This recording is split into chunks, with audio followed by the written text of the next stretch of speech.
1857 की महान क्रांति। 1856 में अंग्रेजों ने पुरानी बंदूक ब्राउन बैस के स्थान पर नई एनफील्ड राइफल को प्रयोग करने का निर्णय लिया। उसके लिए जो कारतूस बनाए गए उन्हें राइफल में भरने से पहले मुंह से खोलना पड़ता था। इन कारतूसों में गाय और सूअर की चर्बी का प्रयोग किया गया था। यह चर्बी वाला कारतूस ही 1857 की क्रांति का प्रमुख कारण बना।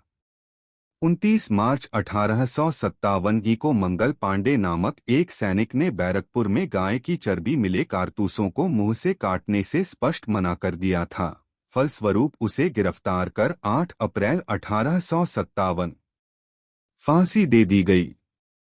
मंगल पांडे का संबंध 34वां बंगाल नेटिव इन्फेंट्री BNI से था।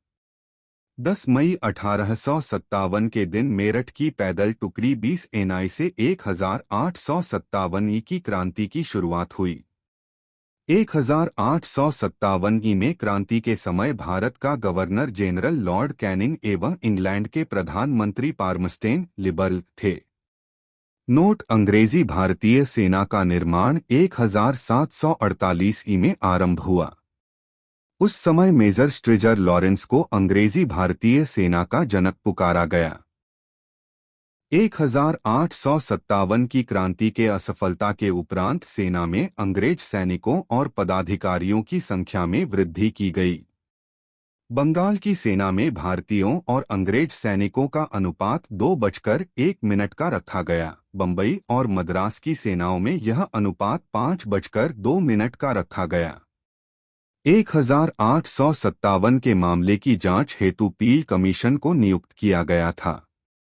बिहार, अवध तथा अन्य उन स्थानों के व्यक्तियों को जिन्होंने 1857 के क्रांति में भाग लिया था गैर लड़ाकू घोषित किया गया और सेना में उनकी संख्या कम कर दी गई तथा सिख, गोरखा और पठानों को जिन्होंने 1857 के क्रांति को दबाने में अंग्रेजों की मदद की थी लड़ाकू जातियां घोषित की गई और उन्हें बड़ी संख्या में सेना में भर्ती किया गया।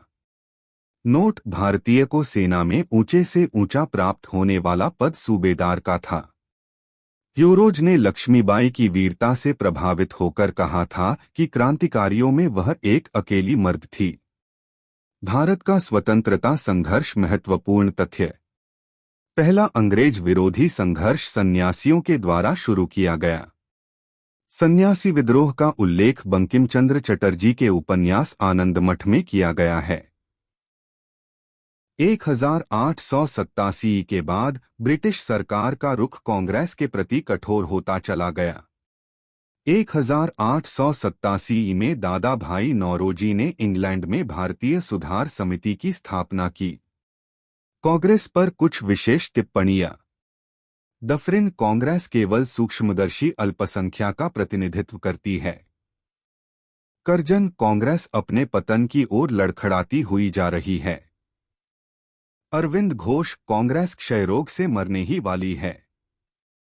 बंकिम चंद्र चटर्जी: कांग्रेस के लोग पदों के भूखे राजनीतिज्ञ हैं। नौरोजी दत्त एवं वाचा ने धन निकास के सिद्धांत का प्रतिपादन किया।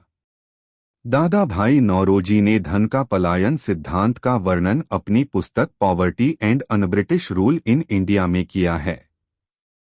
ब्रिटिश हाउस ऑफ कॉमन्स का चुनाव लड़ने वाले सर्वप्रथम भारतीय दादा भाई नौरोजी थे। इन्होंने लिबरल पार्टी के उम्मीदवार के रूप में फिन्सबरी से 1892 में चुनाव जीता था। लॉर्ड कर्जन ने 20 जुलाई 1905 को बंगाल विभाजन के निर्णय की घोषणा की। बंगाल विभाजन के विरोध में 7 अगस्त 1905 को कलकत्ता के टाउन हॉल में स्वदेशी आंदोलन की घोषणा की गई। बंगाल विभाजन 16 अक्टूबर 1905 को प्रभावी हुआ। इस दिन पूरे बंगाल में शोक दिवस मनाया गया। स्वदेशी आंदोलन में वंदे मातरम, विभाजन नहीं चाहिए।